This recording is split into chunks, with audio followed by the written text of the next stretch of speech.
पन्हाळा तालुक्यातील बाजारभोगाव पंचायत समिती मतदारसंघातील काँग्रेसचे उमेदवार अर्जुन कृष्णात पाटील यांच्या प्रचारार्थ भोगाव इथं आमदार सतेज पाटील यांच्या प्रमुख उपस्थितीत जाहीर सभा घेण्यात आली। सभेच्या अध्यक्षस्थानी B.R. पाटील होते। यावेळी बोलताना आमदार सतेज पाटील यांनी 2014 साली सत्ता गेली म्हणून बंटी पाटील पक्ष बदलणाऱ्यांपैकी नाही।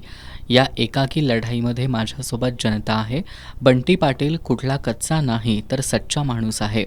अर्जुन पाटील हे डमी नाही तर निवडून येणारे उमेदवार असल्याचंही आमदार सतेज पाटील यांनी सांगितलं। पन्हाळा तालुका काँग्रेसच्या विचारधारेचा तालुका आहे। ज्यावेळी बंटी पाटील डाव टाकतो तो विजयाचा डाव असतो।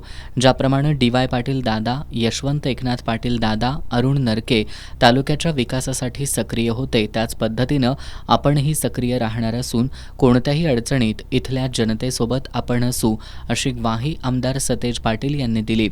पडसाळी घाटासंदर्भात लवकरच बैठक घेऊन प्रश्न मार्गी लावू असं आश्वासनही आमदार सतेज पाटील यांनी दिलं। यावेळी गोकुळचे संचालक डॉक्टर चेतन नरके यांनी काँग्रेसच्या माध्यमातून पन्हाळा तालुक्याचा सर्वांगीण विकास झाला असल्याचं सांगितलं। काँग्रेसचे पन्हाळा तालुका अध्यक्ष निवास पाटील यांनी दुर्गम भागात काँग्रेस पक्षानं कामं केली असल्याचं सांगितलं।